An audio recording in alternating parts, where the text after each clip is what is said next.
用微光照亮夜晚，用温暖温润心灵。亲爱的朋友们，欢迎来到微光夜读。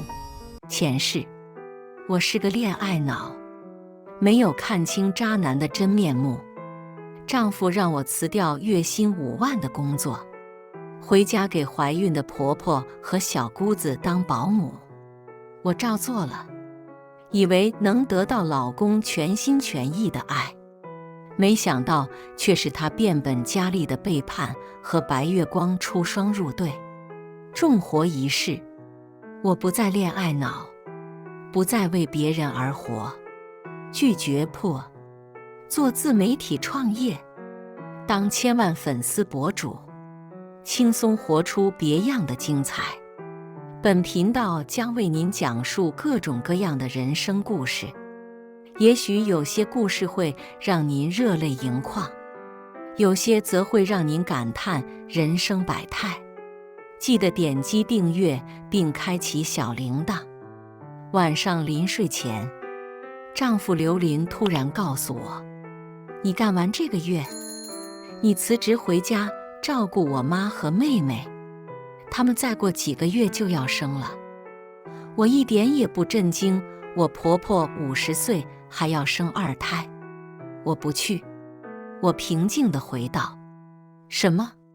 刘林像是没见过我一样：“为什么不去？那可是你妈和亲小姑子，我亲妹妹。我妈好不容易怀上2胎，我爸身体不好，不能熬夜，你为什么不能体谅一下？”刘林逐渐愤怒：“我辞职，咱们那吃什么喝什么？你又不工作，咱们哪来的钱生活？”一向软弱的我，这时候声音也大了起来：“你怎么知道我被裁了？”刘林有些心虚：“呵呵，感谢老天爷吧，让我有重活一世的机会。上一世，他被裁员，但仍然每天背着包去图书馆装作上班。然而这个时候，婆婆和小姑子同时怀孕，正是需要钱的时候，她却想让我辞掉月薪5万的工作，去伺候她妈和妹妹的月子，目的仅仅是想要婆婆手里的房子。我不肯，她就逼我离婚，亲手害死我的亲生儿子。那么这一世，我要把我失去的一样一样的都拿回来。大半夜的不睡觉，吵什么？这时候，婆婆突然敲门，来到房间，大声嚷嚷：“妈，你怎么来了？我刚才还跟小柔说，让她辞职去照顾你呢。”刘林神态讨好，婆婆刘玉莲满意地点点头：“小柔啊，你把工作辞了，专职在家照顾我和小敏。”“是啊，嫂子，反正你那份工作也挣不了几个钱，还不如在家专门照顾我们呢。把我们伺候好了，我们给你发工资。”接着就是他肆无忌惮的嘲笑声：“呵呵，一个月5万也叫挣不了几个钱，真是小刀拉屁股，开了眼了。一开始我的工作确实挣不了几个钱，但是随着公司业务的增大，我的工资逐渐上涨，一下就涨到了5万。当我想把这个好消息告诉丈夫刘林时，他竟然想让我辞职回家照顾她怀孕的老妈和亲妹妹。是啊，我那个工作确实挣不了几个钱，但是养你是足够了。也不知道你肚子里的孩子是谁的种，我看你还是先给他找个名分好，省得让外人以为这是我们家刘林的孩子呢。我婆婆家里有3套房子在收租，我那个小姑子就整天在家里啥也不干，每天不是和小混混谈恋爱，要么就是等着我下班端吃端喝。你你什么意思？你说我肚子里的孩子没爹？刘敏气红了脸，谁对号入座就说谁呗。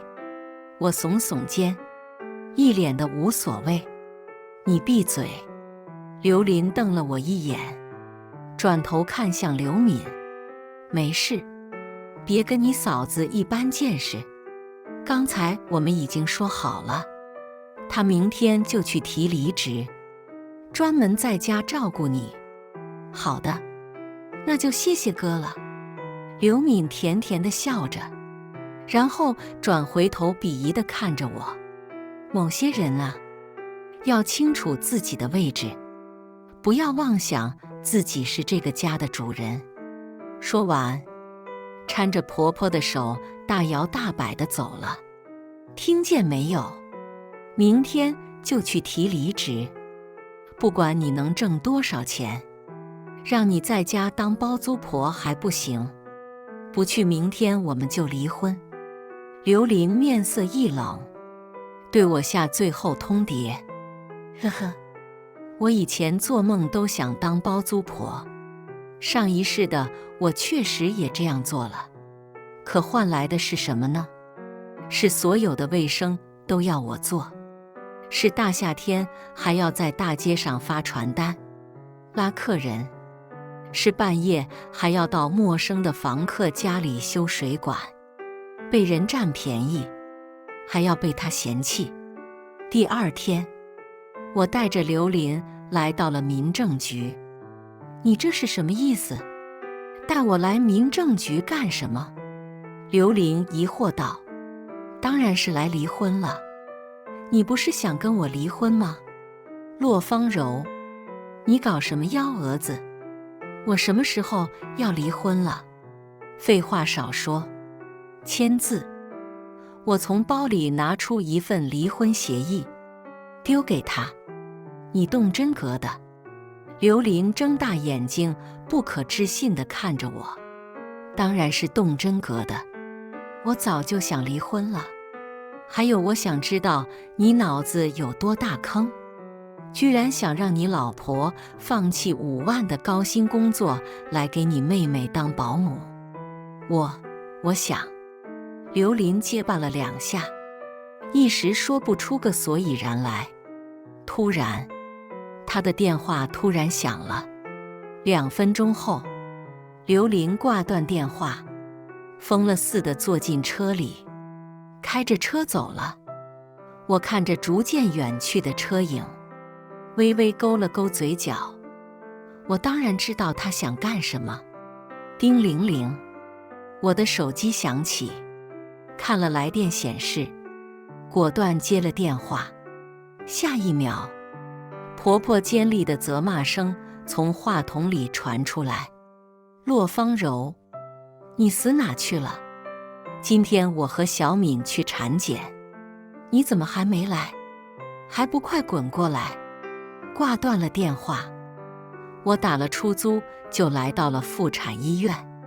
在彩超市等待的大部分都是年轻孕妇。我婆婆一个40-50岁的大妈，挺着肚子站在一群年轻孕妇中，甚是突出。我婆婆一看到我，就高声叫道：“小贱人，这里还不快滚过来，帮我和小敏排队！”得，这下更突出了。周围等待的孕妇哪里见过这阵仗，纷纷伸长脖子看热闹，但更多的好奇我婆婆40-50岁怎么怀上孩子的。我淡定地理了理衣服，强装镇定地朝彩超市走过去。我倒想看看我婆婆肚子里的小叔子长啥样。1个小时后，婆婆和小姑子的彩超结果都出来了。医生也是第1次见那么大的高龄产妇，特别叮嘱了半个小时，一定要卧床休息。听见没有？今天就去办离职，我们都要卧床休息。小姑子大声道。我掏了掏耳朵，我听见了。不用这么大声，这声音之洪亮，哪像是需要卧床休息啊！做完产检，我扶着婆婆往外走，眼神却瞟向四周。我记得刘琳的白月光好像也在这家医院生产。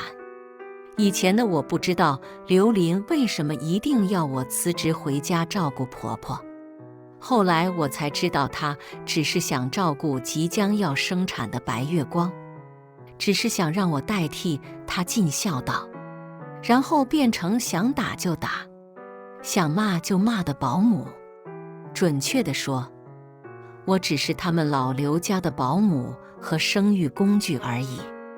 但是这一世，我要挺起腰板做人，我也不再做为爱疯狂的恋爱脑，而是选择做自己，拿回属于自己的大女主剧本。我的眼都快瞅瞎了，终于瞅见了刘琳这个渣男。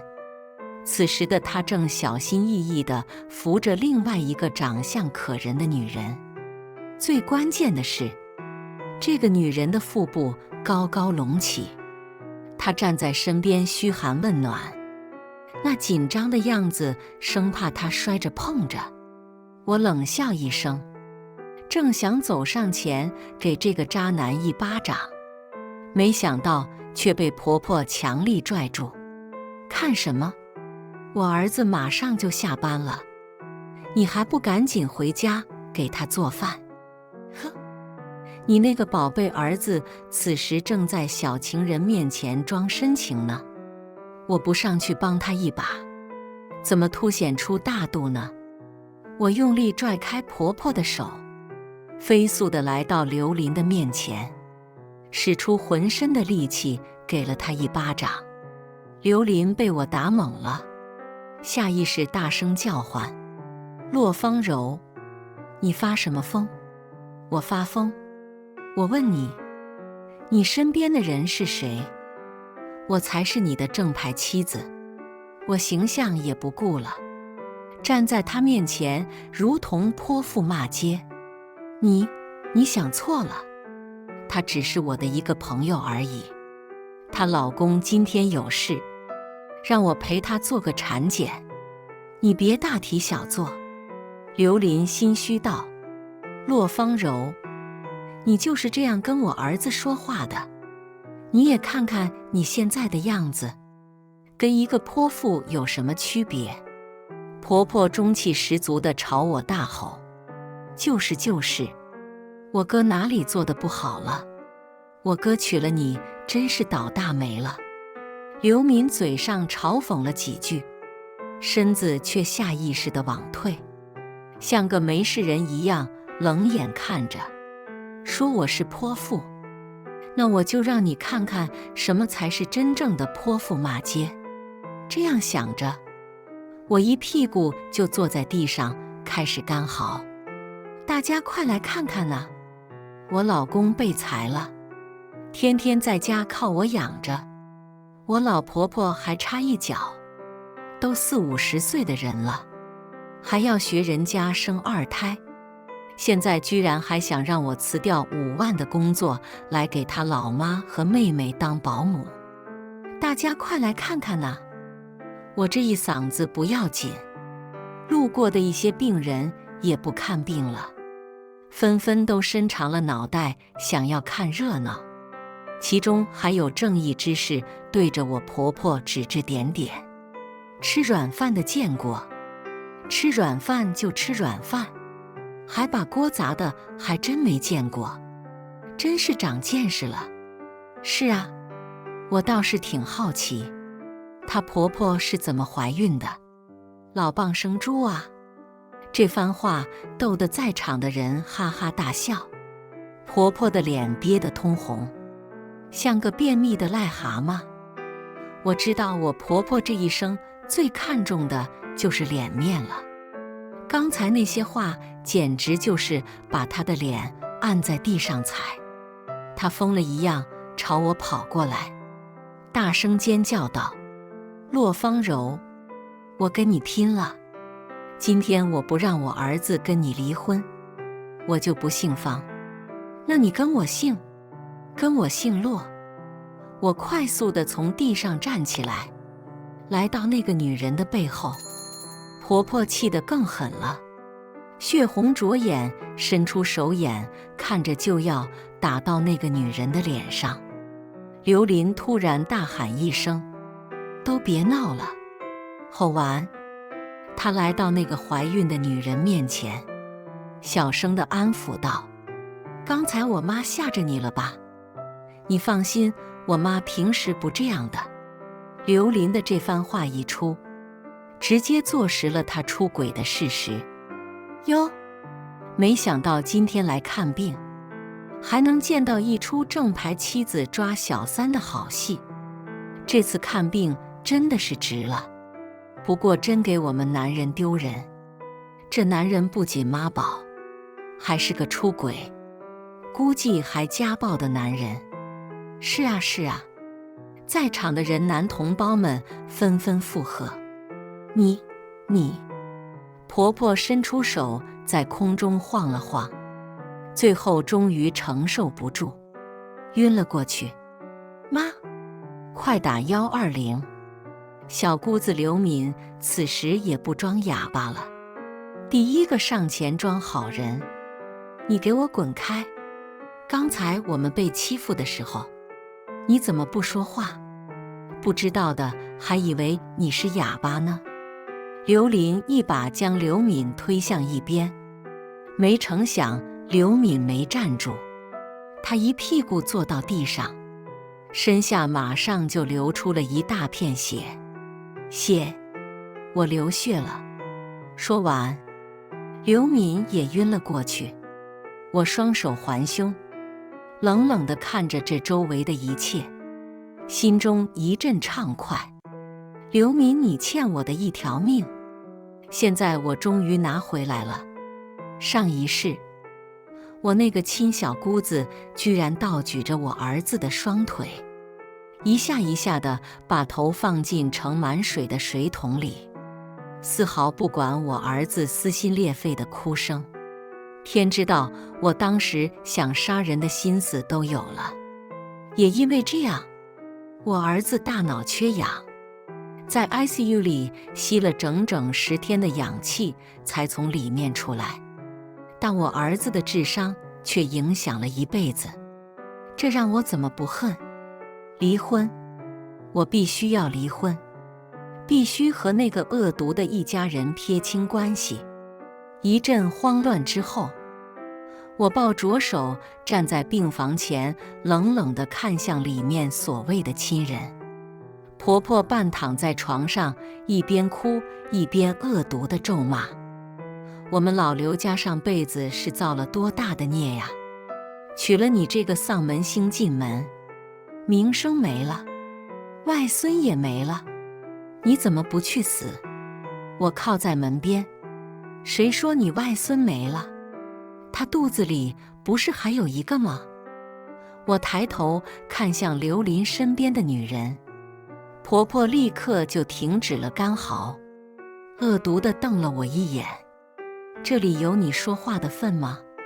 你给我闭嘴！”然后转头看向刘琳：“你给我记住，松松才是我的亲孙子，外面的女人生的孩子都是野种，都是冲我们家的房子来的。松松是我儿子。”我清楚地看见刘琳身边的女人瞬间白了脸。不得不说，我唯一佩服的就是我婆婆看人的眼光。上一世，刘琳把女人带回家，也没有想着把手里的房子全盘交出去，也只是让她收钱，然后等小孩大了，去母留子。妈，你说什么呢？我和丽丽只是同事关系，并没有什么瓜葛，她肚子里的孩子并不是我的。刘琳睁着眼说下话。啪！我把提前准备好的离婚协议书丢到她眼前，冷冷地道：“签字。我可不想在这里看他们演母慈子孝。”骆芳柔，你搞什么幺蛾子？天天逼我离婚。我不就是陪一个女同事去产检吗？还有我让你辞职，是让你在家当包租婆，到月就收钱，顺便照顾我婆婆和妹妹。你怎么这么不知足？你那是顺便让我照顾吗？你是想给你妈找一个免费还认打认骂的保姆吧？反正我不管。今天这个字你签也得签，不签也得签。哥，你就签了吧，反正他一个人带着一个孩子，受苦的是他自己，咱家也不缺钱，孙子早晚都会再有的。刘敏脸色苍白，躺在病床上还不忘指手画脚。我面无表情地来到他床前，抬手狠狠地给了他一巴掌。小贱人，老娘不发威，你当我是病猫是吧？你可别忘了，你现在正躺在床上，别想找揍。还有，我的工作谁说挣不着钱的？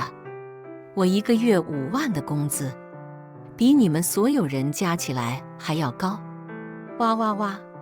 刘敏蒙着被子，痛苦地大叫：哥，你看看嫂子，她竟然敢打我！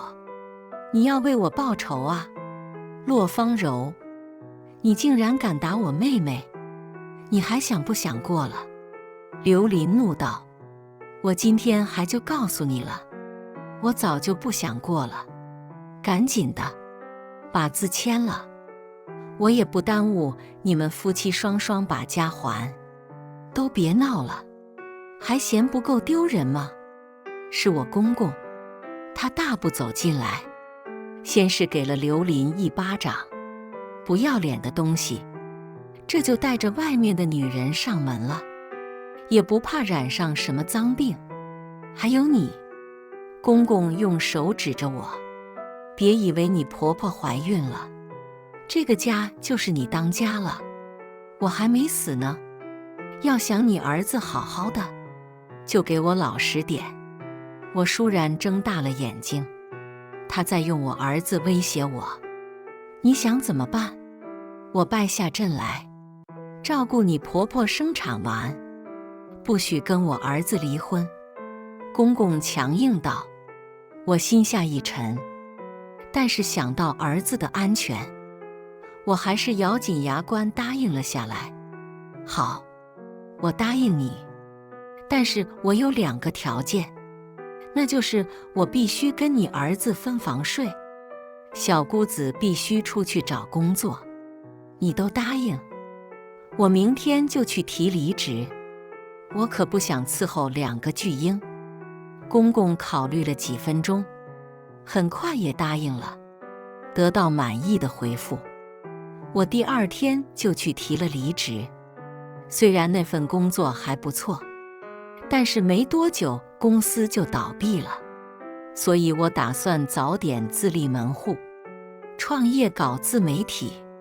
几天后，婆婆和小姑子终于出院，我也终于确定好了我要拍的内容：租房趣事和怒对恶婆婆日常。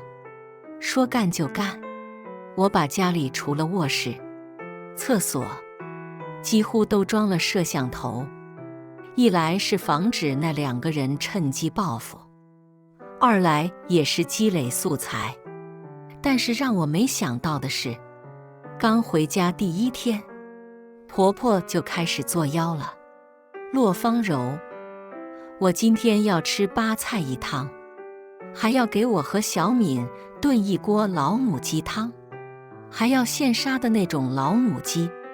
我死老太婆，刚回家我累得半死，你就让我给你做8菜一汤，还要现杀的老母鸡。我看你像老母鸡。等到中午吃饭的时候，我给他们1人泡了1碗泡面，还是我喜欢吃的老坛酸菜。嫂子，今天不是吃8菜一汤吗？你怎么就给我吃这个？泡面一点营养也没有。我倒是无所谓，关键是妈的身体吃不消。小姑子看向我婆婆，一副为她好的神情。是吗？我看泡面营养得很。当年我刚生完松松的时候，你不也是给我泡了一碗泡面？现在松松长得这么高，这么壮，不是也挺好的？要想孩子长得壮，就得多吃泡面。反正我今天就做泡面了，爱吃不吃，不吃滚蛋。我撂下这句话，就进房间写文案去了。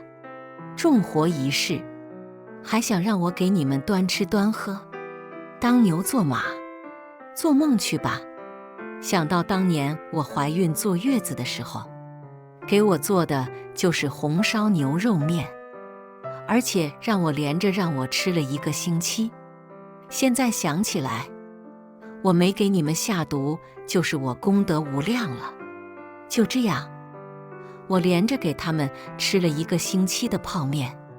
他们从一开始的抗拒讽刺，到被迫接受，然后到现在的委婉讨好。看吧，只要你立起来了，周围的人都是好人。就这样，我账号也慢慢做起来了，粉丝也从一开始的零蛋变成可以直播带货的大博主了。婆婆的肚子也渐渐大了起来，小姑子也在我的强烈要求下出去找了份工作。等账号做起来了，我开始旁敲侧击，松松到底被公公藏在了哪里？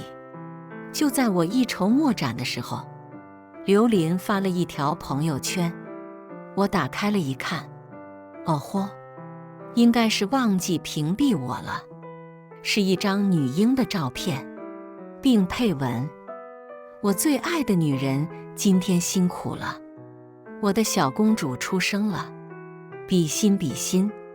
我以为我会生气，但是我仅仅是平静地把手机摔在一旁，直到我朋友给我发消息：小柔，没想到你婆婆怀孕已经够炸裂了，现在你在家还要照顾你怀孕的婆婆，还要忍受你老公在朋友圈高调晒娃，你可真能忍啊！我刚开始不以为意，但是随着朋友越来越多的关心，我终于回过味来，合着刘琳这是在恶心我呢。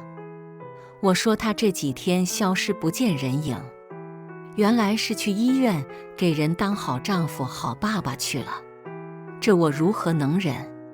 正好我这缺素材呢。我把这条朋友圈整理成图文剪辑发到了网上。我在老家照顾怀孕的老婆婆和没长手脚的小姑子，然而老公却在妇产医院照顾怀孕的小三生子。作为正牌妻子的我如何破局？后面是那张朋友圈里附带的婴儿照片，视频刚发到网上就引起了网友的热议，真炸裂呀！儿媳妇照顾怀孕的老婆婆和巨婴小姑子，丈夫居然在照顾怀孕的小三，这个世界也太颠了吧！就是，还有这件事，我怎么记得在哪里听过？是不是那个奇葩丈夫让高薪妻子辞职回家照顾怀孕的婆婆的女主？看到这里，我果断出面回应了广大网友。是的，我就是那个丈夫让我辞掉高薪工作，专门回家给怀孕的小姑子和婆婆当保姆的当事人。不是吧？这男的脑子是不是有坑？让高薪老婆去伺候自己亲妹妹，回家当保姆。陈复义，可能是我本身带来的流量。视频一开始没什么热度，但是第2天后，热度一下就冲上了热搜。等第二天早上醒来的时候，我的手机几乎被打爆了，后台也无数的私信，想知道我是如何破局的。当然也有几十个未接来电，其中一个叫做要和心爱的男人长相厮守的给我发消息：你好，我是丽丽，我们可以出来谈谈吗？可以，当然可以。我倒是想知道，让刘琳魂牵梦萦的白月光到底是何方神圣。碰面的前一天，我拜托闺蜜给我调查了这个丽丽的身份，简单几个字概括就是青梅竹马，棒打鸳鸯。原来在我之前，刘琳和丽丽是真心相爱，但是婆婆看不上在酒吧打工的丽丽，这才被恶婆婆活生生拆散了。我同情丽丽的遭遇，但是我更加同情自己。凭什么他人的快乐要建立在我的痛苦之中？我简单收拾了东西，带上刘琳出轨的证据，来到了咖啡厅。我到的时候，丽丽已经点好了咖啡，面无表情地坐在那等我。我开门见山，我要跟刘琳离婚了，你可以重新找回真爱了。我端起桌上的咖啡喝了2口，这咖啡真难喝呀！也不知道她一个酒吧陪酒的陪酒女，居然喜欢喝咖啡。我今天不是来说这个的，我只是想告诉你，我和刘琳并无关系，我肚子里的孩子也不是她的，请你不要在社交平台上污蔑我。丽丽一脸严肃，啪的一下，我从包里掏出闺蜜给的照片，甩在她脸上。你看看这里面的女主角是不是你？我本来都不想撕破脸的，那既然你给脸不要脸，那我不需要给你脸了。丽丽嘴唇白了白，用力地咬住嘴唇，但仍然嘴硬道：你这是 AI 的，根本不是我的脸，你这是侵权，我要告你。我想知道刘琳是在哪里找的颠婆，这么颠，当然我也不怕事，你告我。我现在还在家照顾刘琳怀孕的老妈，要不换你来。丽丽想到那天撒泼的疯婆子，就浑身瑟缩了一下。我微不可察地冷笑了2声，这点段位还敢当小三？也不知道是不是梁静茹给你的勇气。就在我想继续说什么的时候，她突然从包里拿出一张照片，递给我眼前。我瞳孔骤然一缩，你怎么有我儿子的照片？这几个月来，我一直在寻找儿子松松的下落，现在你可以删除视频了吗？丽丽冷声问。告诉我儿子的下落，我就删视频。还有这照片你从哪来的？是不是刘琳给你的？我也顾不上自己的名声了，现在儿子的性命最重要。你，丽丽指了指咖啡厅一块有水渍的地方，跪在地上给我磕3个响头。我就告诉你。丽丽抱着胸，得意洋洋。我跪你妈！我气得浑身发抖，拿起桌上滚烫的咖啡就朝丽丽的脸上泼去。虽然儿子的性命重要，可终究是在老公和公公手里，要我跟一个破坏我家庭的外人下跪，我宁可死。啊，你完了！我告诉你，你儿子完了！丽丽被烫得大叫。恰巧这个时候，刘琳从咖啡厅外面走进来，看到了这一幕，立马大喝道：骆芳柔，你在干什么？你知不知道丽丽还是没出月子？你就拿咖啡泼他。你到底有没有心？我没有心。刚才他拿你儿子威胁我给他磕头，到底是谁没有心？我愤怒地回怼。刘琳脸色变了变，十分心虚地道：儿子在我那好好的，你只要照顾我妈，把他伺候好，顺利生下孩子就行了。算你狠，你最好保证我儿子没伤一根毫毛，但凡他身上有个口子，你妈就别想过好日子。撂下这句话，我黑着脸离开了咖啡厅。站在咖啡厅的大门，我深深地呼吸了一口气，才忍住没有掉泪。尽管重活一世，我还有些期待刘琳能改变的，但是今天我彻底心死了。这一次，我要拉你下地狱。我掏出手机，在网上发了一个求助帖，求助。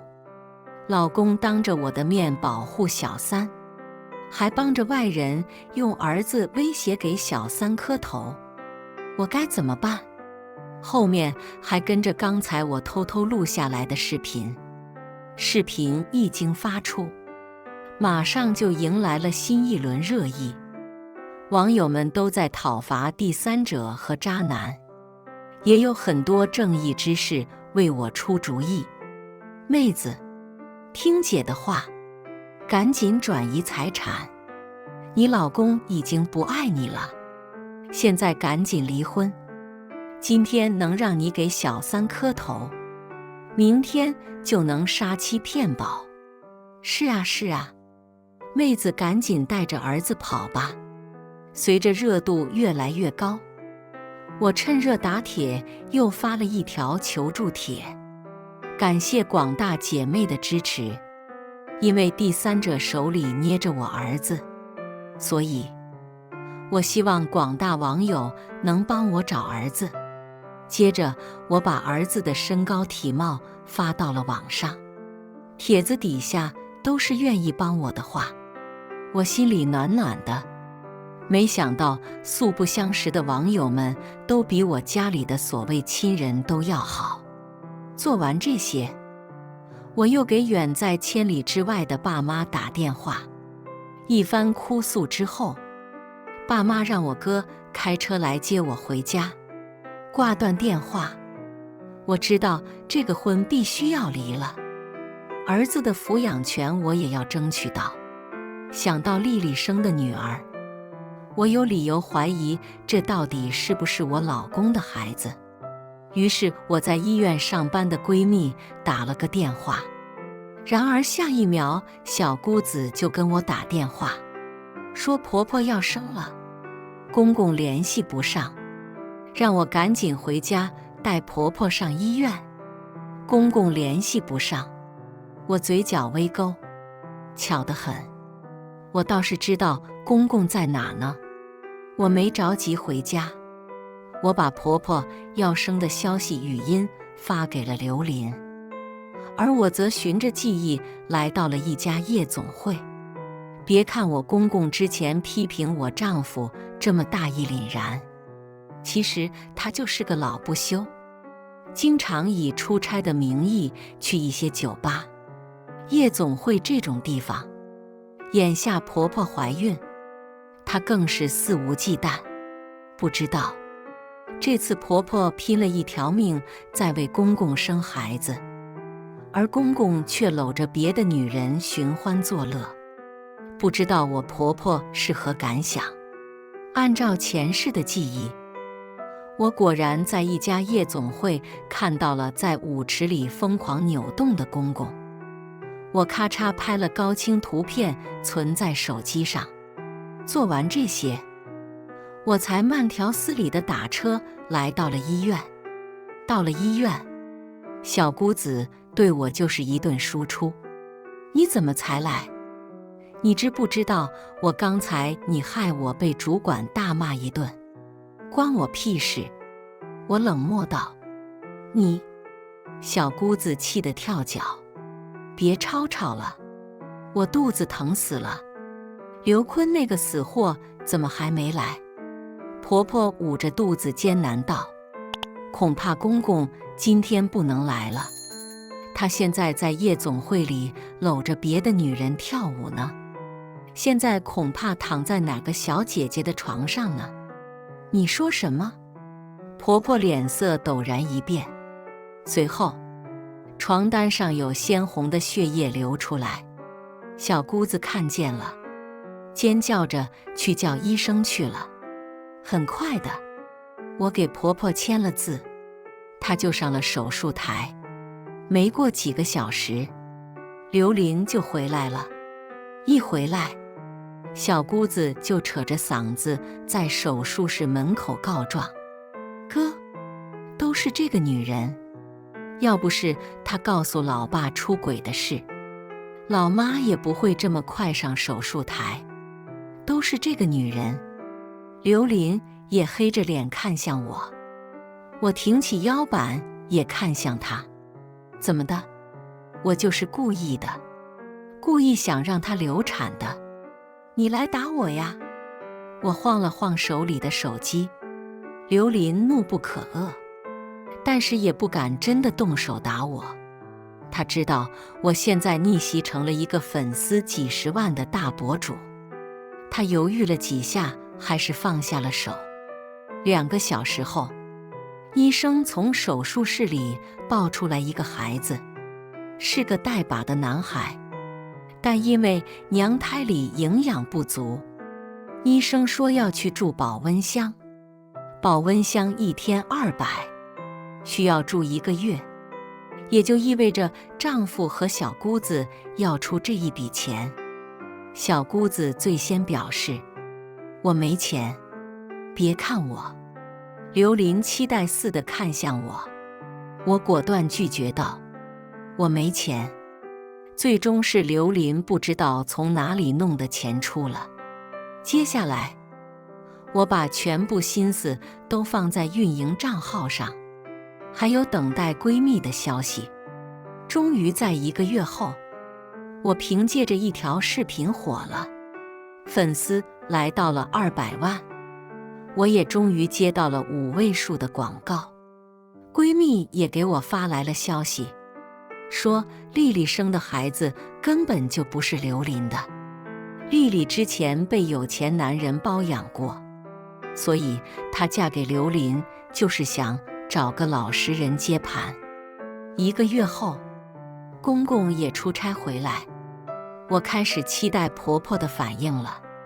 刘坤，你个老不死的，我在家给你拼死拼活的生孩子，你居然在外面给我花天酒地！砰的一声，飞过去一个枕头，结结实实地砸在公公头上。公公也不甘示弱，梗着脖子不愿意承认。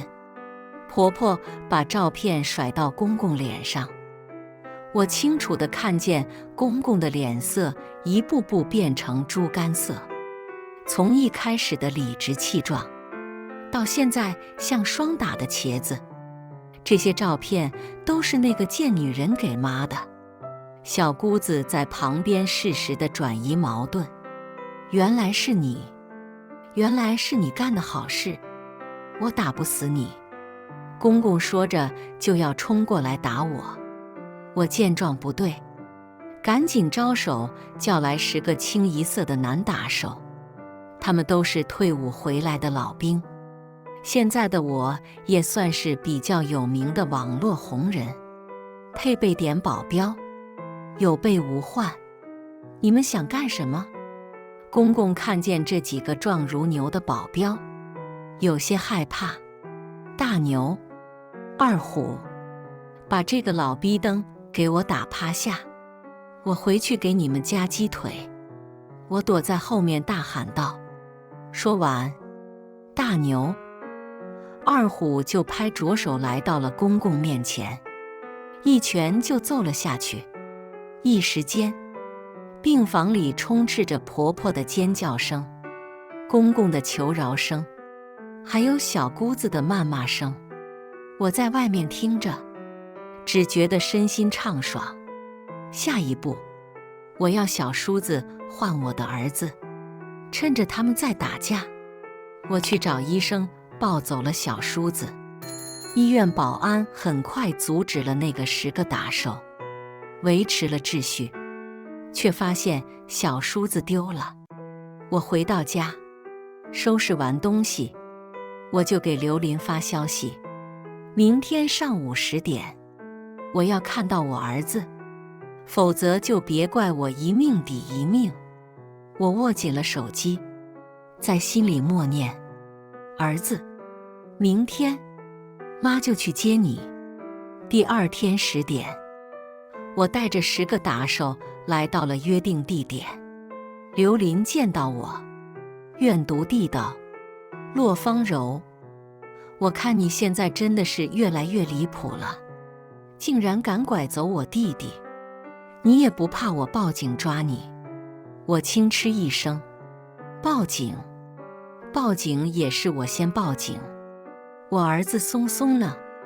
话音刚落，小姑子就把我儿子用力推搡了几下，我儿子踉跄了几下，差点摔倒在地。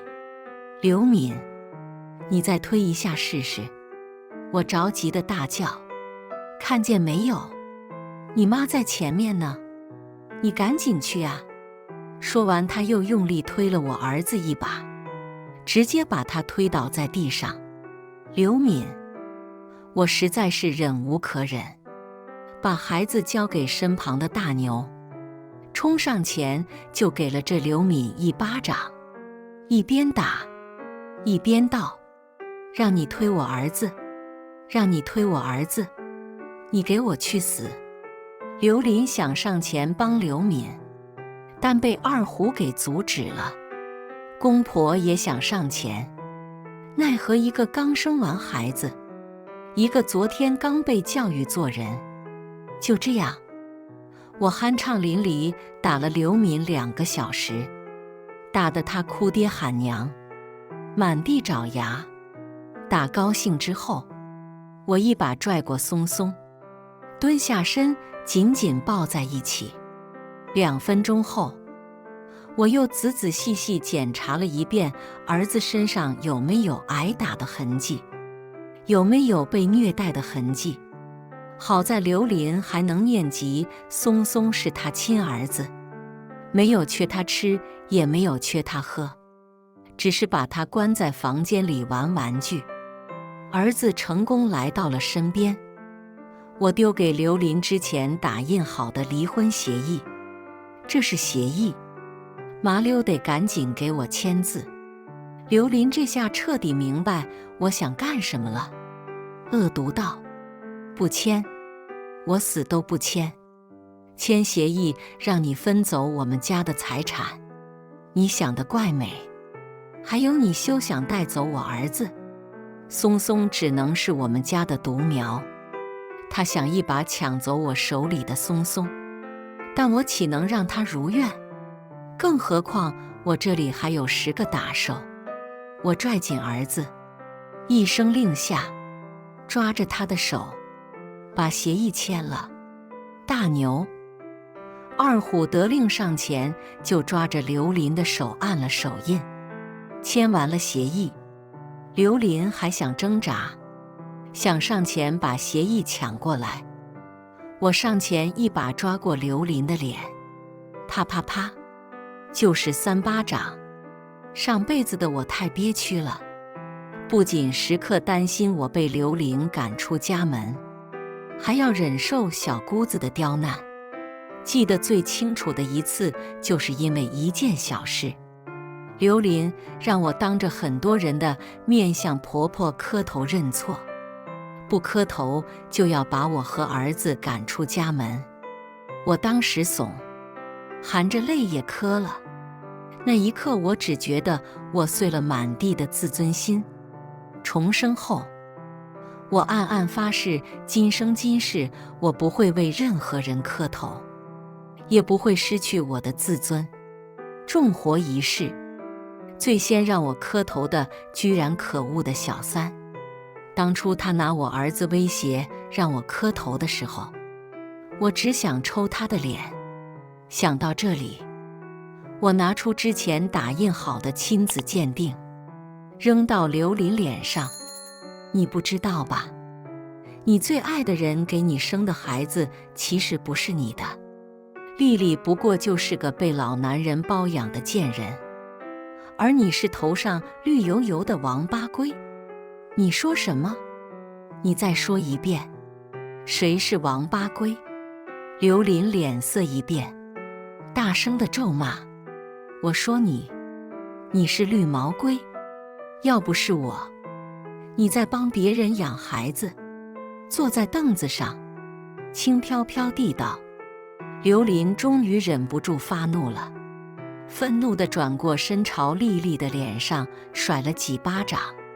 你个贱人，竟然给我戴绿帽子，还想让我给别人养孩子！你个贱人！丽丽似乎没想到自己的秘密被公开，慌忙解释道：没有，我没有骗你，豆豆真的是你的孩子。是个屁！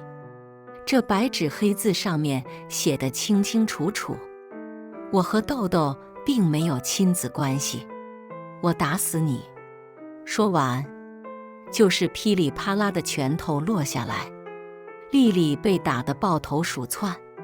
也许是母子连心，襁褓里的女婴开始大声哭泣起来。哭什么哭？你个野种，你有什么脸哭？公公用力地踹了一脚襁褓里的女婴，女婴哭得更大声了。虽然这不是我的孩子，但是孩子是无辜的。我蹲下身，把她抱在怀里，小声地哄着：刘琳，你爸竟然敢打我的女儿，我跟你拼了！丽丽看见豆豆被打，愤然站起身，和刘琳扭打在一起，现场一片混乱。我让大牛把松松和豆豆抱出去，然后我也加入了战斗。最后的结果当然是，我和丽丽把刘琳按在地上打，钱婆婆和钱公公躺在地上半天起不来。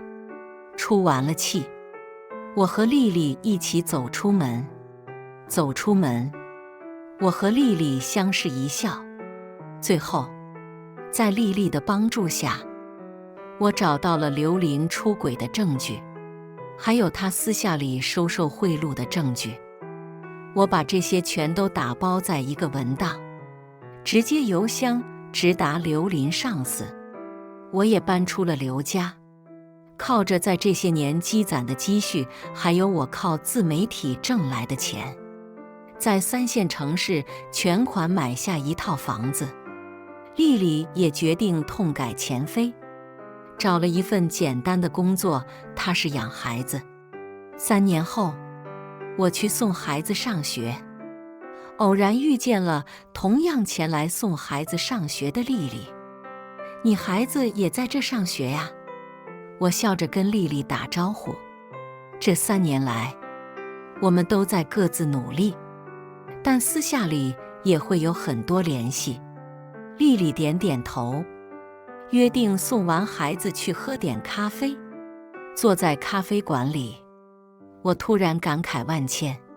谁能想到3年前，我和丽丽相对而坐，她却用儿子威胁我给她磕头。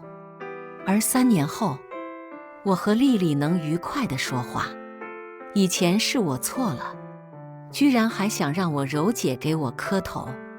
现在你就是我的再生父母，我得给你磕头。丽丽倒了一杯咖啡，递给我，我笑着接过，微笑不语。我前夫现在怎么样了？我好奇地问。听说当年你举报之后，刘琳就被单位直接开除了，名声也臭了。于是为了逃避现实，跑去喝酒了，每天喝，月月喝，终于把自己喝进了 ICU， 成了植物人。噗嗤，我被丽丽的说话方式逗乐了。然后呢？后来你前婆婆为了给儿子看病，只能卖了房子，到处捡垃圾生活。丽丽抿了一口咖啡，脑海里想到我那个养尊处优的婆婆到处捡垃圾生活，我就想笑。果然，环境改变人啊。还有呢？我那个小姑子怎么样了？我继续问。当然，你那个小姑子是最绝的。还记得你那个小叔子吗？你小姑子不想养，直接把她送人了。后来你前婆婆发现后，把你小姑子打得半死。后来找回来了，捡垃圾她都带着，看不出来呀。原来小姑子才是最大的恶人。那我前公公呢？我问。那个老不休。你前婆婆当然是和你前公公离婚了，净身出户。丽丽想到那个差点把她女儿送走的恶人，就恨得牙痒痒。前几天和一些小混混斗殴，被人打断了腿，现在靠讨饭为生。我满意的端起了咖啡喝了起来，看到他们过得这么惨，我也就放心了。那你呢？我忽然问她。丽丽似乎没想过我会问她，她扭捏了2下，道：我现在在海底捞做服务员，工资不是很高，但是能养活我和孩子。有没有兴趣做自媒体？我试探性地问。首先表明我不是圣母。我之所以选择帮她，是因为经过3年的蜕变，丽丽已经不是往常那个小三丽丽，而是豆豆的妈妈丽丽。柔姐，你这是要帮我吗？丽丽期待地问。我点点头。我现在缺一个在直播间活跃气氛的气氛组，工作时间比较长，但可以帮你看孩子。我可以。可以的，谢谢你。丽丽高兴地握着我的手。就这样，丽丽加入我的直播团队。经过又3年的努力，丽丽终于也能靠自己在小县城买了一套房子。我也成为千万粉丝的大博主。丽丽办乔迁宴的那天，我和丽丽在酒桌上碰杯，互相祝福，在接下来的人生里越过越好。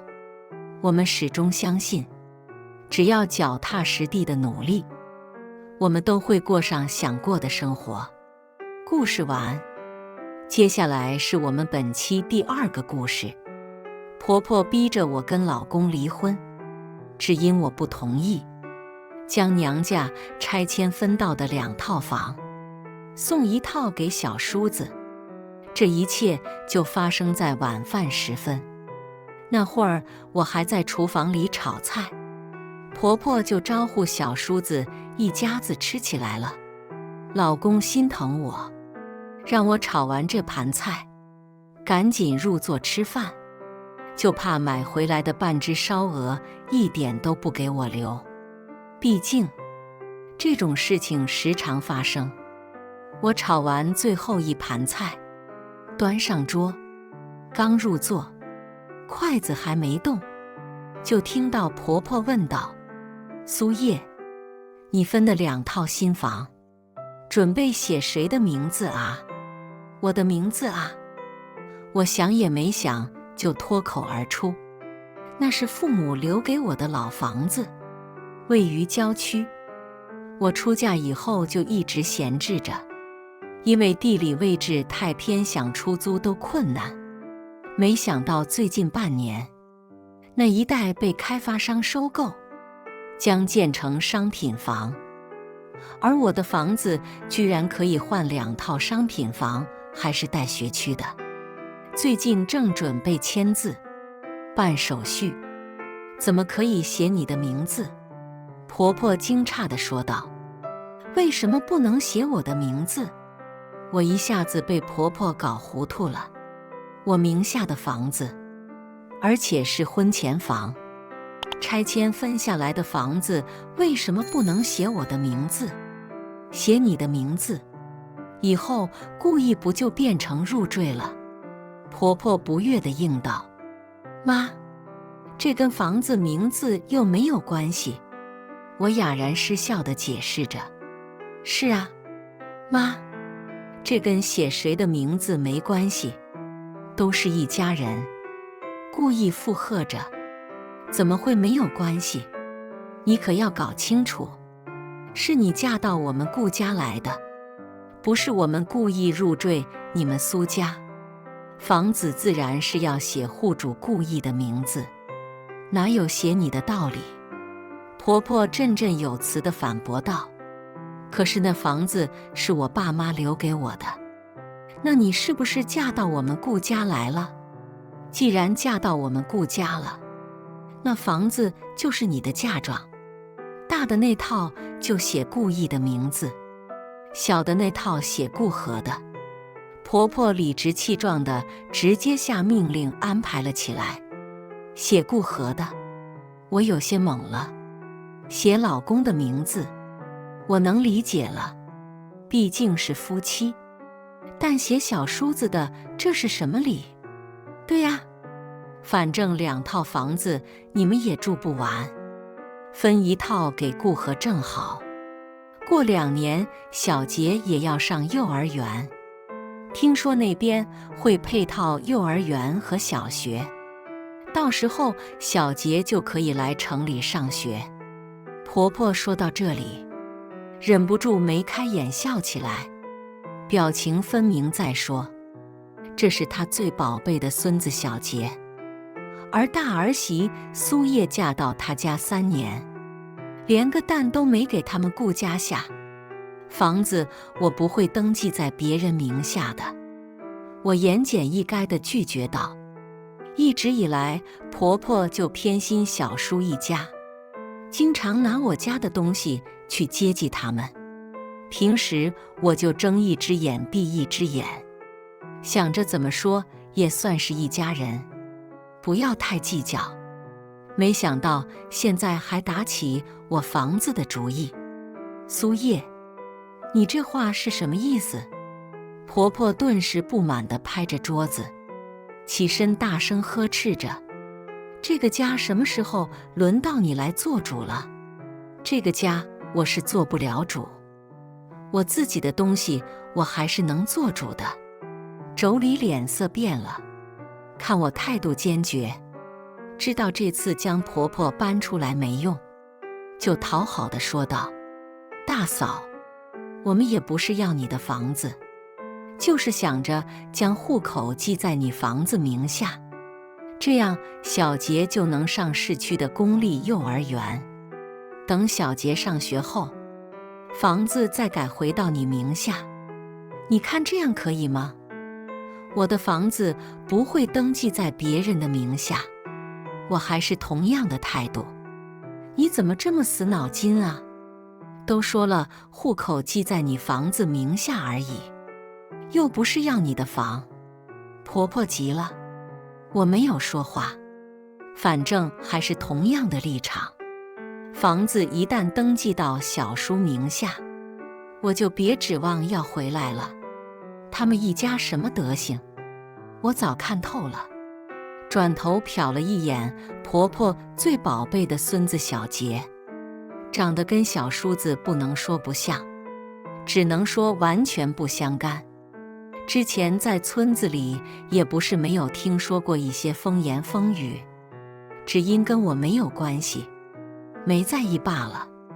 现在婆婆居然想让我将房子转到小叔子名下，就为了让这个说白了，跟我没有半毛钱关系的孩子读书问题，想得倒挺美。妈，苏叶不愿意，你就别勉强她了。顾意见双方僵持着，赶紧出来解围。顾意，你是要气死我呀？你老婆不明事理，你也跟着不懂事吗？小杰可是你亲侄子，是我们顾家唯一的种。你这个当大伯的，要是不帮你侄子解决上学的事，我就跟你没完。”婆婆朝着顾意咆哮道：“小杰能来市区上学是最好，但这不是顾意的责任，而是要看顾和的本事。我帮顾意说着话，这3年顾意家在我和婆婆之间也挺难的，我知道她的不容易，所以自己的丈夫我自己心疼。我们顾家的事，什么时候轮到你说话？”婆婆见我们这么不识趣，就开始撒泼怒骂了起来。妈，顾意听不下去了：“哎呦，我不活了，老公早死，我一把屎一把尿，好不容易拉扯大你们2个孩子，本来还指望你们过上好日子后会孝顺我，结果你个没良心的，不但不孝顺，还伙同媳妇来欺负老娘，我不活了。人在做，天在看，故意你这样对你亲娘，会有报应的。”婆婆突然冲到窗边，哭嚎着，恨不得将全小区的人都喊来围观。这么丢脸的事情，已经不是第一次发生，连物业都习以为常，我更是早已麻木。故意无奈地劝着婆婆不要这样。故意，你要还有点良心，就不要任由你媳妇这样欺负亲妈。还有小杰的事，你也不能不管。婆婆强势地要求。故意低着头没有说话。你媳妇欺负我，含辛茹苦养大的儿子也这样对我，我不如死了算了。婆婆看故意无动于衷，又做事要跳楼了。妈，你别再逼我了。故意这时哽咽道：“那是苏叶的房子，我们就别惦记了。等以后我赚钱了，有能力的话，再给弟弟买一套，这样总行了吧？这不是有现成的房子，干嘛还要买？要是你媳妇不愿意将房子登记在你和你弟弟名下，你就跟他离婚。”婆婆威胁道。妈，你说什么？我不敢相信婆婆这种话都说得出口。怎么，怕了？你要是不将房子登记在我儿子名下，我就让他跟你离婚，以后你就是一双破鞋，守着那2套空房子孤苦终老去吧。婆婆咬牙切齿地应道。妈，你不要这样说苏叶，故意维护着我。哥，你忘了如萍姐了吗？她上个月回国了，还来家里找过你。你要是离婚了，如萍姐肯定会跟在一起的。眼看到嘴的房子就怎么没了？小叔子立马就翻脸了，开始落井下石，添油加醋。就是如萍可比你媳妇好1000倍100倍，当初要不是她死皮赖脸赖上你，你也不可能不等如萍。娶了这个扫把星，我看着他们一唱一和的，恨不得将我大卸8块，挫骨扬灰的样子，既想笑又想哭。我转头看向顾意，婆婆说什么我无所谓，大不了以后搬出去住，我只要她的态度。我不会跟苏叶离婚的。顾意终于表态了，我不活了。婆婆没想到一向听话的儿子，这会儿居然敢不听她的，立刻就翻脸，开始闹了。嘴上说不活了，行动上却是朝我冲过来，伸手就要打我。故意连忙拦了下来。拉扯中，婆婆突然尖叫起来，说她的手断了，变残废了。那痛苦的表情倒不像是装的。最后，顾毅和顾和兄弟俩不得不将他们亲妈送去医院，看看什么情况。妯娌彩玲见状，也不好意思再待下去了，准备带孩子先回去。走之前，还丢下了一句话：“大嫂，不是我说你，一家人不就图个互相帮助和照应？现在你帮我，以后我帮你。要是你这点情分都不给，那以后也别怪我翻脸无情。随你。”我淡淡的应道：“其他的忙我可以帮，但房子，休想。”很晚了，顾毅还没回来，我不放心，给他打电话才知道婆婆手托就住院了。顾毅在那边守着，而小叔子顾和已经回去。虽然跟婆婆闹得很不愉快，但毕竟住院了。第二天一大早，我还是去菜市场买条鱼，煮了鱼粥送过去。刚走到病房门口，就听到婆婆添油加醋地跟临床说我这个媳妇是怎么坏，怎么恶劣，得咬牙切齿，恨不得抽我筋剥我皮一般。妈，为了避免冲突，我一直等到她抱怨完，才忍着怒气，拎着保温桶进病房。见到我，婆婆冷冷地哼了一声，头转向别处不搭理我。我煮了鱼粥，妈你趁热吃。我将保温桶放置在床头柜上，打开盖子，盛了一碗递给她。不要在这里装孝顺，鱼那么多次，你安的什么心？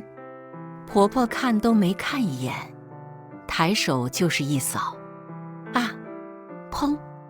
伴随着我的尖叫声，原本端在手里的白瓷碗碎了一地，而装在里面的热腾腾的粥全洒在我的手背上，火辣辣的疼痛让我忍不住喊了出来：“妈，你干什么呢？”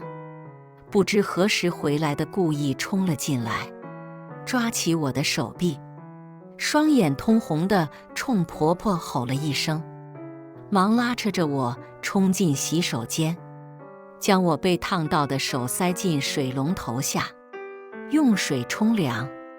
嘶，冷热交替刺激着我的神经，让我倒吸了一口气。疼吗？顾毅心疼地看着我。还好。看着他眼底里的疲惫，想来昨晚肯定没睡。我扯出一抹笑容，无论婆婆怎么样，至少老公是关心我的。想来因为我的烫伤，婆婆有点心虚，没有再为难我。本以为这件事情就这样过去了，结果没几天，她突然跑到我公司去大吵大闹，用各种语言辱骂我，什么我水性杨花，人尽可夫，私生活混乱，让老板开除我。这一场闹剧让我身心疲惫，都快疯了。好在同事们相信我的为人，领导也没因此真的开除我。下班后，我精疲力尽地回到家，做好晚饭等顾毅回来，想跟他说下午发生的事，结果等到快8点，还没见到人。给他打电话，才知道他回去看婆婆了。我心里原本就烦闷，这会儿更是气不打一处来，直接挂电话。他在桌上嚎啕大哭起来。顾毅倒是没过多久就回来了，跟我解释说，今天他妈身体有些不舒服，去看看她。我抬头看着顾毅，心里有些悲凉地问道：“顾毅，要是跟你妈同时掉水里，你只能救一个，你会救谁？顾意顿时皱起眉，有些不耐烦地应道：怎么问这么无聊的问题？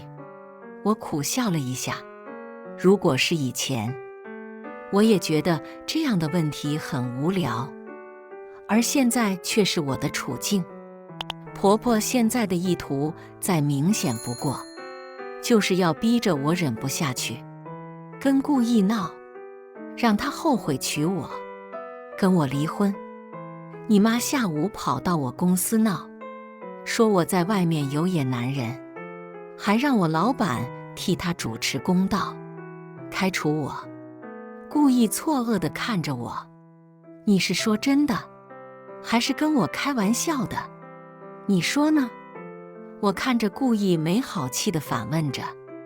妈说下午好心去公司看你，结果被你赶出来。你妈哪次不是这样颠倒黑白？我苦笑道。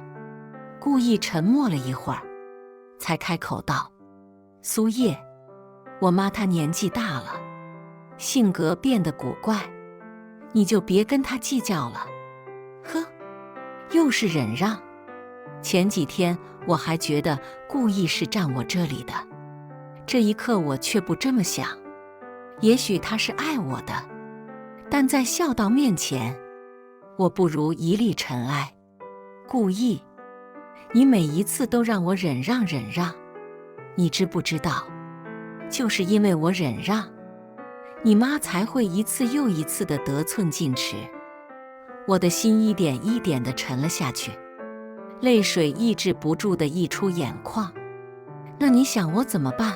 她是我妈，生我养我，我总不能打她骂她，不管她。顾意也许是已经腻烦了我跟她妈之间的婆媳问题，口气不似以前那般温柔和气。所以现在我跟你妈，你只能选一个的话，你要选谁？我还是不厌其烦地追问着这个问题，明知道答案，却依旧期盼着奇迹的发生。苏叶，你别逼我，妈不可理喻。你也要跟我无理取闹吗？我无理取闹？呵，我看着顾意感到前所未有的陌生，也为自己感到不值和悲哀。顾意后来跟我保证，以后不会让婆婆再来闹我。我没有再说什么，只觉得有些麻木。结果距离顾意的保证不到1星期，就又出问题了。那天原本公司安排我和同事出差几天，我一早就拎着行李箱出发去动车站，却因为投资方临时变卦，我们提前结束行程返程。没想到就撞见顾意和他前任如萍在家吃晚饭。顾意见到我突然回来了，很尴尬，婆婆就更不高兴了，好像我回来的不是时候，坏了她的好事一般。忍着怒气，我还是本着来者是客的原则，招呼了如萍，还从她嘴里了解不少顾意的过去，同时沾光吃了一顿婆婆准备的丰盛晚餐。如萍吃过饭就回去了，毕竟我都回来了，她脸皮再厚，也不好意思一直赖下去。只是她一离开，婆婆脸色难看地坐在沙发上，阴阳怪气地问道：你不是要出差1星期吗？是啊，只是计划赶不上变化。如果不是因为投资方临时变故，老板让我们提前回城，我还赶不上家里的这出戏，早不回来，晚不回来的。婆婆吐槽着，怎么破坏了你们的好事？还是我的错了？忍了一晚上，此刻看着婆婆的嘴脸，我彻底爆发了。苏叶，妈没别的意思，你先回屋。顾意连忙劝我。卧室里新换了床单被单，还有我们的合照都收起来，又是什么意思？我转头追问着顾意。是我换的。怎样？你要是没回来，顾意和如萍说不定现在已经和好了。如萍说了，只要我们家顾意愿意回头，她就跟我家顾意在一起。婆婆一脸她没有错，甚至带着几分得意的表情炫耀道：妈，你胡说什么呀？顾意时急了，看到顾意的反应，我猜这件事八九不离十，又是婆婆擅作主张搞出来的。我还不是为你好，婆婆还不知悔改，转头冲着我继续嚷道：你不要再没脸没皮的一直赖着我儿子，趁早离婚，别再耽误他。妈，我不跟你计较，是因为你年纪大了，又是长辈，不是我没有脾气。我冷笑道：别说的那么好听，你心里还不是巴不得我早点死？你跟顾意本来就不合适，结婚3年，连个孩子都没有，还是趁早放过我们家顾意。今天你也看见了，如萍跟我们家顾意是多么般配。婆婆继续火上浇油着：妈，你别再胡说了。顾意急得如热锅上的蚂蚁，劝不了她亲妈，只能将我推进卧室，关上门跟我解释：苏叶，你别误会，我也是下班回来才知道家里来客人，不是你叫人家来的。我瞪着她问道：我怎么可能叫如萍来家里？我跟她都多少年没联系了？是妈说下午遇到她，就叫她来家里坐坐。顾意直接否认道：我没有说话。顾意继续说道：苏叶，我们已经结婚，我就会对你负责到底。我不敢保证以后的日子一定能让你大富大贵，但基本的忠诚我还是能做到。我看着他，心烦意乱的。结婚以来，顾意对我确实是挺好，只是婚姻不是2个人的事。顾意，刚才你妈说的话你也全听到了，你还想要我怎样？我问着顾意。都是我妈她乱来，我回头会跟她说清楚，但我跟如萍真的没什么，你要相信我。顾意一再跟我保证，如果是以前，我肯定心软忍下来，但今天我只觉得累，不止身累，心也累。我现在很乱，你让我冷静一下，晚上你睡沙发。说完，将他推出卧室。安静下来后，卧室里的氛围犹如黑夜吞噬了光芒一般，一下子让我压抑得喘不过气。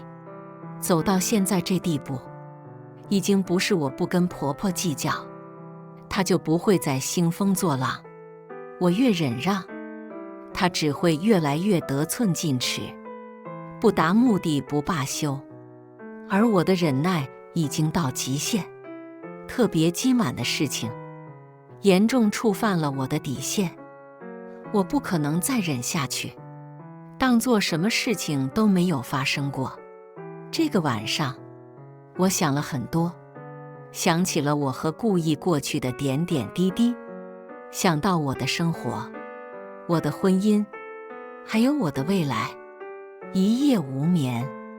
天蒙蒙亮的时候，我已经打定主意，我要跟顾意离婚。他跟他亲妈的血缘关系是一辈子都无法脱离，而我的人生还有一大半，我不能让自己陷在这样绝望的婚姻里，看不到尽头，也看不到希望。一早，我洗漱好，拎着包走出卧室，看到顾意蜷缩着睡在沙发上，还挺可怜的样子。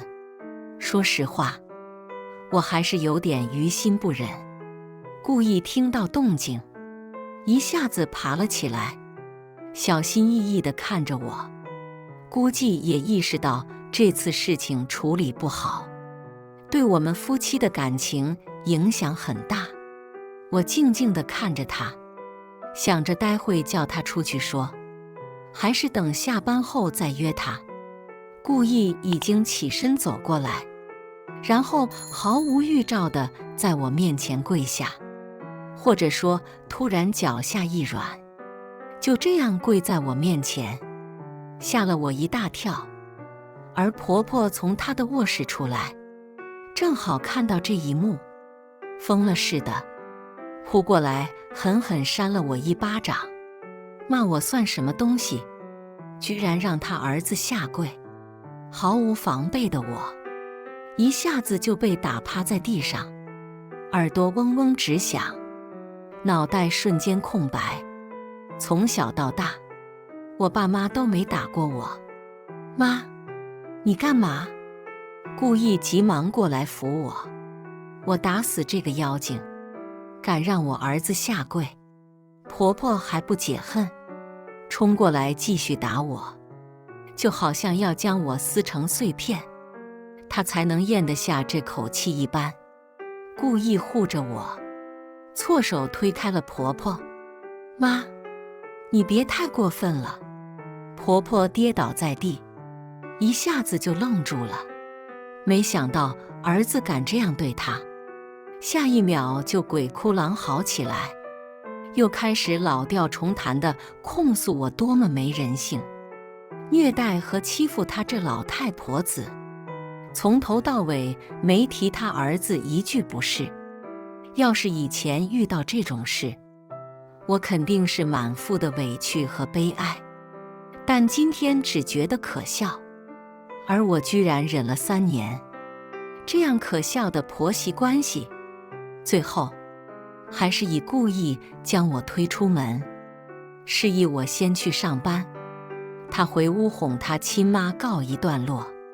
可能是因为昨晚没睡，再加上情绪波动厉害，我下午突然觉得不舒服，就跟老板请了半天病假，想早点回去休息。回到家门口，大门没有关严，妯娌的声音从屋里传来：妈，你让大哥跟大嫂现在离婚，我们不是亏大了，房子都还没搞到手呢，离了，故意就能娶如萍了，到时候让如萍给你们买房。婆婆喜滋滋地算计着。妈，你别被如萍骗了。我问过知情的人，如萍出国根本不是正经的留学，而是花钱买的野鸡学校的文凭，现在在国外混不下去，才回国的。而大嫂那2套安置房可是实实在在的，还是学区房，再好，她不愿意分给你们，也等于零，不如趁早离了，别拖累我们家。故意。婆婆没好气地应道：房子她现在是不给，但不代表以后不能是我们的，等安置房下来，这2套房就是她跟我大哥的婚后共同财产，以后哪怕离婚，大哥也能分1套，说不定2套都是我们的，到时候我跟顾合住1套，妈跟大哥1套，多好。现在离婚的话，不就什么都没有了？妯娌算盘倒是打得响亮，她不给，房子也能是我们的。婆婆不解地问道：妈，你说我大嫂现在还有其他的家人吗？妯娌彩玲此刻神秘兮兮地问道：没有了，那个扫把星连自己的父母都克死，娘家人早就死绝了。婆婆的语气里带着几分的幸灾乐祸，这不就得了？万一哪天她有个什么的，她的房子就变成遗产。你说到时候该由谁继承？过了一会儿，我听到婆婆笑了，妯娌也跟着笑了。而站在楼梯口的我，原本只是想听听他们说我什么坏话，听完之后，身子止不住的颤抖，就想冲进去骂他们不得好死，这样算计我。但就在我要推开门，准备跟他们干架的时候，突然意识到这样做很不理智。万一我进去，发生什么闪失，不就正好让妯娌的想法变成了现实？哪怕没发生什么，我跟顾意直接离婚，还是便宜了极品婆婆和妯娌一家。我不能这样算了，他们想让我死，我就让他们走投无路，比死还痛苦。打定主意后，我毅然转身下楼。回到公司后，我考虑后，就去总经理办公室找何总，申请调到销售岗。我现在在业务管理岗做事，虽然不用加班，但也就赚个死工资。销售岗工资是不稳定，而且经常加班，但只要肯努力，收入没有上限。我们公司销售平均工资都是大几千，高的甚至可以上万。而且之前何总就说我很有销售天赋，有意将我转到销售岗，只是我想要孩子，一直在备孕，不想加班，就没同意。现在我的婚姻已经快要保不住了，我更要为自己的未来打算。而转岗赚更多钱，就是为了更好地提升自己。同时，我开始实施第一步计划。所谓打蛇打七寸，婆婆最心疼和在意的是小叔子一家，我就让他们这一家不得好过。既然他们为了算计我的房子，不想让我活，我也要让他们不但得不到房子，还生不如死。这些年我不争不抢不计较，不是因为我软弱好欺负，而是因为我在意和渴望一个温暖的家。总以为家和万事兴，现在才明白我太天真，但万幸一切都还来得及。临近下班，我特意给顾意打个电话，说昨晚误会他了，我想跟他好好在一起一辈子，就只能努力改变我在婆婆心目中的形象。我晚上打算买点好吃的回去，跟婆婆道歉，让她也早点回家，多帮我说点好话。顾意听了很高兴，二话不说就答应了。下班后，我特意买了婆婆喜欢吃的卤料，又花重金买只金镯子。所谓舍不得孩子，套不着狼。我这次是下血本了，买好东西，回到小区后，先给顾意打电话，确认他已经到家，我才上楼去。这样做是为了避免我还没开始发挥，就跟婆婆起冲突，白忙活一场。我进门见到婆婆后，不管她是什么脸色，立刻诚恳地道歉，然后又是送上她喜欢吃的卤料，又是献上我特意买的金镯子，终于将婆婆哄得脸色缓和下来，得意地说我能体谅她的用心是最好的。我计划的第一步算是成功了，毕竟婆婆听了妯娌的话，在房子没骗到手之前，他们是不会再盼着我跟顾意离婚。这也为我晚上通过金镯子和卤料收买婆婆打下了成功的基础。接下来1个月里，我再接再厉，做足功课，只要婆婆过来住，我都是大鱼大肉伺候着，家务活一样也没让他做。晚上期间还会带他出去逛街，给他买衣服鞋子，买好吃的，全然当祖宗一般伺候着。故意也因为我们婆媳关系缓和，很高兴，完全不知道我在下一盘大棋。好不容易等到时机成熟，我像往常那样晚上带着婆婆去逛商场，故意带着她经过一个正在销售的楼盘门口，然后停了下来，感叹道：这个楼盘看起来很高档，要是我们能在这里买套房就好了。婆婆看了一眼，哼了一声，嘲讽道：连钱都没有，还想买房？我并没有将她的话放在心上，继续说道：妈，你看那横幅上是不是写着只要9999，年底就可以交房的准现房啊？这个地段最便宜的也要2万的，而且这附近还有个实验小学，我们是最好的小学新校区，这是妥妥的学区房啊！我们进去看看吧，反正也不用花钱。最后，婆婆被我说动，跟着进售楼部观看沙盘的时候，我表现出很想买房的样子。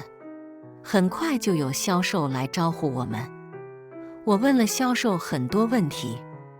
你们这里的房子真的只要9999？真的年底就可以交房了吗？可以贷款吗？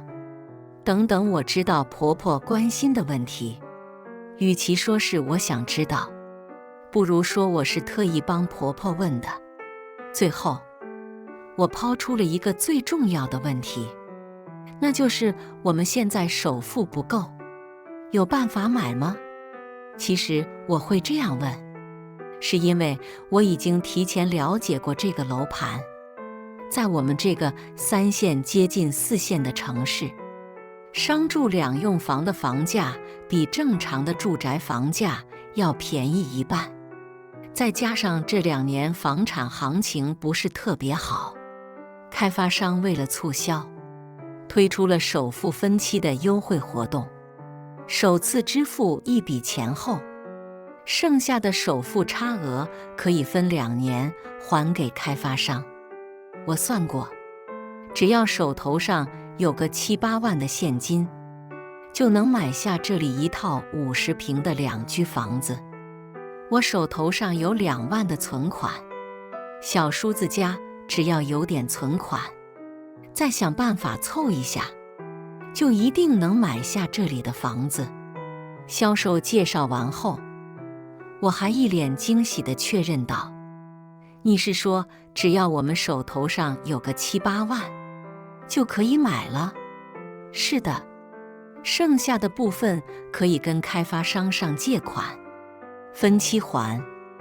这是以前从来没有过的优惠力度，也是最大的一次让利，而且活动只到这个月就结束了。销售积极地推荐着。跟婆婆走出楼盘后，我一边走还一边遗憾地感叹道：我要是有钱的话就买了，这么好的学区，买了就能上最好的小学。可惜我跟顾意的存款加起来也才2万块，你连孩子的影子都没有，买什么房？还不如让顾和买，他2个孩子还能上学用。婆婆这时候开口说道：那倒也是，这里的房子最适合孩子要读书的人买。我点了点头附和着，没有再多说什么，毕竟这个时候我说多了，反而可能引起婆婆怀疑，就前功尽弃了。我做这么多，目的无非是想让婆婆回去劝小叔子来买这里的房子，只要小叔子买了，我就能让他们翻不了身。这个楼盘之所以便宜，因为它是商住两用房，水电费按商业的算，即使位于学区内，也没有就近入学的名额，不能算是学区房。还有一点是，这种房子买容易，要转手很难，完全不能保值。最重要的是，我算准了，没有我和顾意帮忙，顾和和彩玲买这套房子，哪怕负担得起房贷，也还不了开发商的借款。到时候不但房子没了，还要上信用黑名单，什么好处都捞不到，生活还够呛。但小叔子一家太渴望房子，特别是学区房，而且以婆婆的心态，觉得哪怕她小儿子负担不起房贷，大儿子也会帮忙还，完全有恃无恐。我正是抓住了他们这样的心理，才会特意找这样的房子带婆婆来看。更何况销售比我还能吹，将房子吹得天花乱坠，婆婆不心动就怪了。果然没过多久，婆婆给我打电话说，小叔子和妯娌也看上那里的房子，也想买，但还缺点首付，让我和顾意想办法帮忙凑点。还说小叔子他们有孩子，比较着急学区房。我反正还没孩子，等过2年手头宽裕了，我们想买房，再让小叔子他们帮忙。我一开始一副为难的态度，最后才在婆婆的劝说下，勉为其难的同意。当然我不忘提醒婆婆，这件事别让顾意知道，免得她不想借钱。同时我也提出借钱的前提，就是要小叔子和妯娌给我写欠条。又过了2天，小叔子和妯娌赶来找我，说他们准备去售楼部签购房合同了，让我借钱给他们。我没有痛快的给钱，一直在说我也想买，本来还想跟他们借的，结果反倒他们来跟我借钱。彩玲就说，不是他们孩子要上学逼着买吗？回头等我和顾意要买房，他们也砸锅卖铁的帮我们凑点。你们都问清楚了吗？房子会不会有什么问题？不然怎么会卖那么便宜？而且我听说房价还会再降，要不你们还是先不要买了，再等等，或者多对比了解一下再买。还有房贷负担得起吗？要是负担不起，还是不要勉强买了。我一副苦口婆心的语气劝着他们。要是平时，顾和彩玲或许还能听得进去，但这会儿他们只会觉得我是不希望他们买房，想自己买，才会极力阻止。所以我越阻止，他们就越想买，越着急买。大嫂，你放心吧，我都问清楚了，你就借给我们，我们保证还的。彩玲怕我不借，着急地催促道，你们结婚，跟我和顾意借的3万都没还，当然我不是要跟你们讨，我还是很为难的语气和表情。大嫂，这样吧，我们将之前那3万也一起给你写欠条，到时候我们一起还，你总该放心了吧？彩玲看了一眼顾和后，继续说道。我转头看向顾和，顾和立刻跟着附和，是，到时候我们一起还。大嫂，你就放心吧，你们给我写个2年的还款期限吧，一家人的，我也不给你们算利息，毕竟我和顾意没有孩子，小杰以后就是我们顾家的独苗，是得接受好的教育。我体谅地说道。之后，让小叔子和妯娌写了2张欠条，一张是这次借的2万，一张是他们结婚借的那3万，夫妻俩都签字按手印。然后我跟着小叔子和妯娌去售楼部，待他们夫妻俩交钱时，我才将钱转账给小叔子，并备注借款。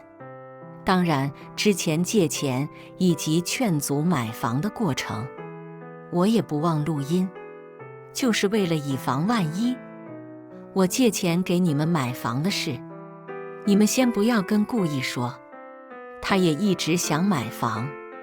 现在我将钱借给你们，我们暂时肯定是买不上。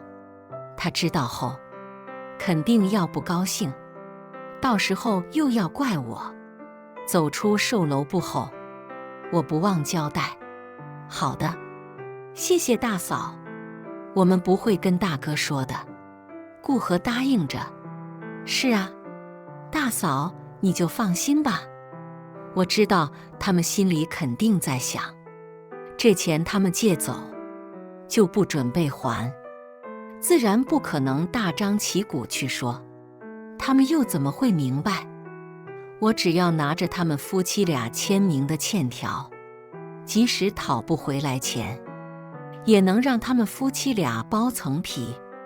前后不到半个月，我从婆婆那里得知，小叔子和妯娌已经办完所有的购房手续，再加上是准现房，银行很快批了贷款，下个月就放款。听到这一消息，我知道我的大仇已经报了一半。这个晚上，我特意晚回家。回到家后，故意关切地问我怎么这么晚回来。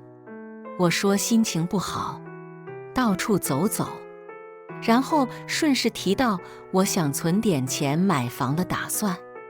毕竟安置房还不知道什么时候才能交房，我们总是租房住，也不是长久之计。故意说他都听我的，我就将跟故意说，我们要争取安置房下来之前，自己存钱买套房子，这样算首套房，以后安置房交付后，直接租出去，就能抵扣我们的按揭。这样我们不但有3套房，还不影响我们的生活水平。故意听了连连点头，很是赞同。我趁热打铁继续说，要买房就得强制储蓄，让他扣掉每个月一些必要支出外，剩下的工资都交给我，存在银行里，这样他不会乱花。要是有人跟他借钱，他也可以说工资都上缴，没钱借。当然，我也会将我自己结余的工资存起来，我们积少成多，应该很快就能存到首付。故意答应了，因为他很清楚我不帮他存着，早晚也是要被弟弟和亲妈花掉，还不如为了我们这个小家多存点钱，争取早日买房。故意将他的工资卡交给我，按照约定，我每个月给他2000块，给婆婆500，房租、红白包这些另外支出。虽然剩下的已经不多，但聊胜于无。更何况我转到了销售岗后，因为工作卖力，业绩开始有了起色。这个月工资涨了1000多，不出意外的话，下个月就可以翻倍。当然，这些我都没跟顾意和婆婆说，因为没必要。顾意也迎来了他工作中的第一个转折，老板想派他去深圳那边的工厂指导技术，工资翻1倍，但要签3年合同。他有些心动，又怕我反对，回来跟我商量。因为以前我也有调往总部工作的机会，却因为他的反对，我放弃了。我一听，这是天助我也。我跟顾毅说，原则上，我是不同意夫妻两地分居，会影响我们家的感情。但想到我们的将来，工资涨了，我们就可以早点存够买房的首付。而且我的公司也准备在深圳开分公司，我争取申请去深圳上班，到时候我们夫妻就可以团聚了。顾毅听完很高兴，第二天上班，答复老板，同意派驻深圳。婆婆后来知道这件事，很不高兴，说跑那么远去上班，大城市开销各方面都大，肯定存不了什么钱，还不如踏踏实实留在家乡。我明白他之所以反对，是因为大儿子离开身边，他的仰仗就少了。小叔子一家以后想占我们家便宜，也没有那么容易。我耐心劝婆婆，3年的时间很快就过去，我也还在这边，到时候婆婆有什么事，直接找我就行。顾毅也跟着说，他驻扎在工厂，吃住都在厂里，花不了多少钱，这样还能多存点钱，早点回来买房，孝敬她。看婆婆没有松口，她只好拿出撒手锏，说她合同已经签了，现在才决定不去，要赔一大笔违约金的。婆婆不乐意，但也没办法，只能喋喋骂骂地回去了。顾毅去深圳上班，我继续做销售工作，同时也不忘关注深圳分公司的筹备情况。为了能够顺利调往深圳工作，我提前跟何总打了招呼。何总知道我丈夫已经在深圳上班，也能理解我的决定，答应到时候优先安排我。同时，我将之前故意租的房子退掉，在公司附近重新租了一套单身公寓。一方面是为了阻止婆婆过来住，我一个人清静；另一方面也是为省点房租。当然在婆婆面前只能说，为了省租金，搬去公司的员工宿舍住。没过多久，婆婆给我打电话，让我再借点钱给顾和，说她最近收入不太稳定，还要还房贷和开发商借款，吃不消。我二话没说，又赚了3000过去给顾和，说我这3个月也就存了这点钱而已，毕竟我还没离开这里，还得先稳住婆婆和小叔子一家。后来我又问婆婆，她的金镯子还在吗？我想给她换个大的。事实上，是因为我最近没看到婆婆戴，猜想应该是给妯娌了。我辛辛苦苦赚的钱买的金镯子，凭啥给觊觎我房子，还想置我于死地的人？我自然是要想办法讨回来。婆婆一听乐开花，立刻说在，我就让她这个周末带给我，我去给她定做一个实心金镯子。周末，婆婆将金镯子送过来给我，我又带她去吃了一顿好的，才送她上车回去。金镯子我自然是不可能去给婆婆换实心的，趁着这段时间金价涨了，直接将它卖了，换回点现金存在我的卡里。这个月做完，下个月1号我就去深圳的分公司报到，调岗合同流程都已经走完，我完全没有后顾之忧。当然离开家乡之前，我还有件事要做，就特意抽空买了东西去趟小叔子家。因为小杰上星期肚子不舒服，做了一次全身体检，体检费用还是我出的，跑上跑下的事情也是我做的，就好像我才是小杰的亲妈一样。小叔子一家已经习惯一点都不见外地使唤着我，不过有时有的，我因此发现了一件极为有意思的事。去医院帮小杰拿体检报告，意外发现小杰的血型是 O 型血，而我记得小叔子的血型是 AB 型，而 AB 型的人根本不可能有 O 型血的孩子。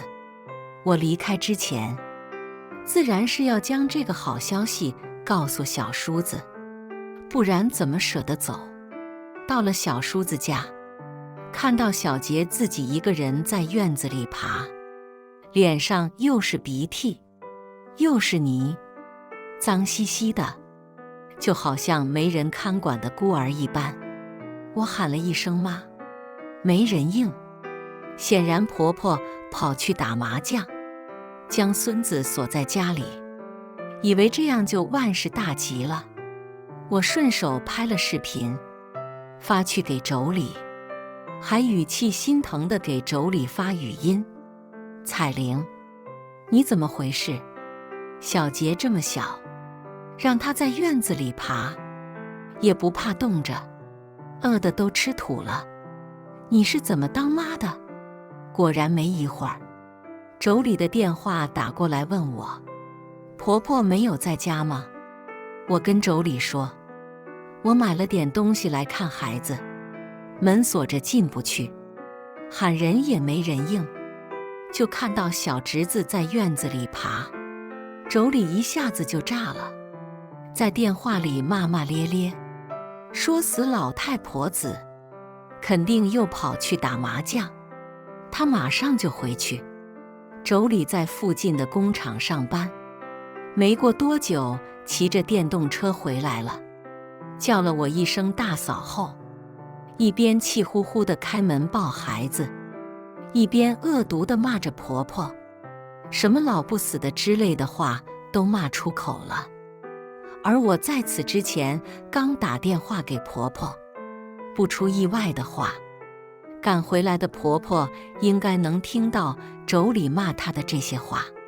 果然，婆婆不满的声音随之传来，我不就出去一会儿，用得着这么大呼小叫的吗？妈，你要出去也带上小杰呀，你看他都在院子里吃土，你就不怕发生什么意外呀？妯娌脸色一变，语气一下子就软了下来。妯娌人前一套人后一套，我也算是亲眼见识了，就一会儿功夫能出什么意外？婆婆没好气地应道：妈，这会儿我只好主动发声，当个和事佬。回来啦，屋里坐。婆婆见到我拎着东西，脸色倒是缓和一些，招呼着：今天没上班，给你们送点东西过来。我解释道：回来就回来，还拎这么多东西。婆婆嘴上这样说，动作却很快地接过了我手中的购物袋，给你和小杰买的。我特意说明。后来彩玲先去上班，我坐了一会儿也准备回去。婆婆问起金镯子的事，我说在定做中，还没做好，做好我就给她送过来。婆婆立刻就眉开眼笑地答应着。刚要出门，我装作突然想起什么事，从包里拿出了体检报告单，交给婆婆并交代道：对了，上次小杰体检报告我去拿了，也不知道是不是医生弄错了，小杰血型怎么会是 O 型？你等顾和回来后，拿给他看看，是不是弄错了？要是弄错的话，我再去找医生问一下是怎么回事，有什么毛病吗？婆婆顿时紧张地问道。小杰身体很健康，没什么问题，就是我记得顾和的血型是 AB 型的，AB 型是生不出 O 型的孩子，就像我们黄种人是生不出黑种人一样的道理。可能是我记错顾和的血型，也可能是医生将小杰的血型弄错。这报告上写着小杰是 O 型血，你回头跟顾和说一下，有什么问题再给我打电话。我交代道。好，婆婆应道，脸上的表情明显不对劲了。毕竟她不傻，我这样通俗易懂的说法，她不可能听不懂。要么是弄错了，要么就意味着小杰根本不是他儿子亲生的。现在回想起来，当初村里的那些流言蜚语，也不是空穴来风。婆婆做梦都不会想到，她最宝贝的孙子根本不是她家的种，而她居然为了这个野种，得罪了我这个有2套房的媳妇。我只要想到接下来婆婆跟妯娌撕逼的场面，就想仰天大笑。只可惜我明天一早的动车出发前往深圳，看不到这样激动人心的场面。果然没过多久，我就接到了顾和打来的电话，问我小杰的血型怎么会是 O 型，医院搞错了吧？